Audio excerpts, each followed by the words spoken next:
Kailangan kasi talaga ng mga Pilipino yung sustainable na income. Kailangan talaga natin trabaho, hindi ayuda.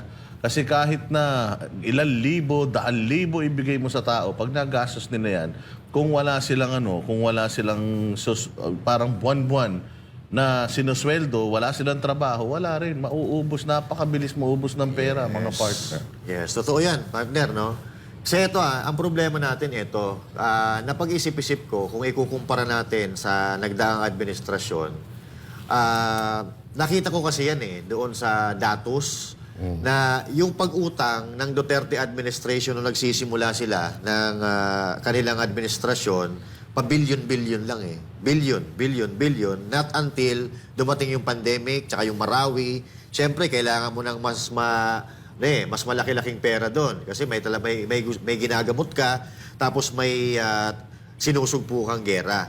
Pero dito ngayon wala naman tayong pinagdadaanan na pandemya, wala tayong pinagdadaan na gera. Pero kung mapapansin natin, ang utang nila, first year, second year, umaabot ng trilyon. Pero ang tanong dito, nararamdaman ba ng mga Pilipino yung pera na inuutang natin? Kung pagbabasehan po natin, itong survey na ito, wala po Hindi po nararamdaman mga Pilipino yung pera ng taong bayan. Kasi noong sa panahon ni Pangulong Duterte, nararamdaman natin yung mga infrastructure na nakakapaglikha ng trabaho. Di ba? Yung sa inuutang natin na pera, binili ng mga bakuna at ginagamot yung pandemya at yung mga armas doon sa Marawi. So, considering na may mga ganon, hindi ganito kahirap ang buhay ng mga Pilipino noong nagdaang taon. So bakit ngayon, sa kabila ng napakalaking pera na ipinamumudbud at inuutang ng gobyerno, bakit mas naghihirap ang mga Pilipino ngayon? Yun ang malaking katanungan natin, mga partners na ako hanggang ngayon, hindi ko pa rin malaman kung ano kasagutan. Saan napupunta yung pera ng taong bayan? So, Banat Bay, malaking numero to. Higit 17 million na pamilya. Ilan lang ang population ng Pilipinas? 115 million na sa... Ito population yun, Ito 17 million na pamilya. Ilang miyembro ng pamilya, ang standard na pamilya sa Pilipinas, 5. Sabihin natin So, imagine mo, 17 million times, let's say, mga 3 na lang. Times 3. Malaking, numero to ng mga naghihirap. So, ibig sabihin, Boss Nada, 63%. So, more than half of the population of the Filipino. Hindi. Kasi ang poverty rate dito, if I'm not mistaken, at least mga nasa 70%. Grabe, no? Go, Banat. Ibabasa ko dito sa survey. Sa totoo lang yung survey, feeling ko sila may palabas nun Sila may pakana nun, yung ganito, para ma-emphasize o ma-justify yung AKAP, yung IX, para ma-justify na, kailangan tulungan yan kasi marami nang mahihirap na mga Pilipino.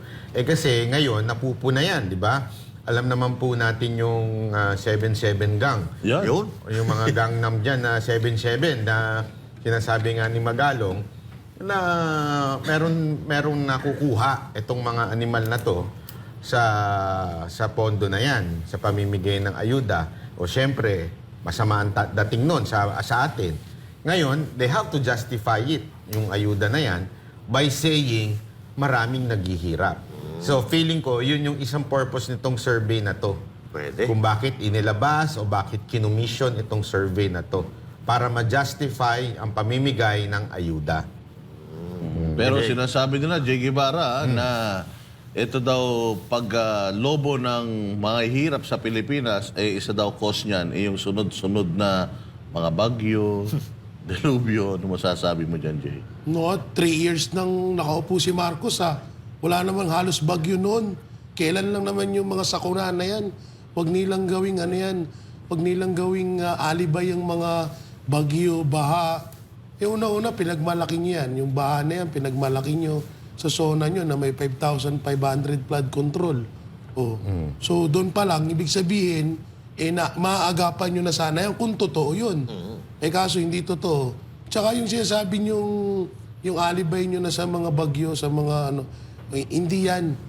Kung ano lang kasi dyan, ang pinaka-dahilan yan kasi yung nakawan dyan sa gobyerno. Yun.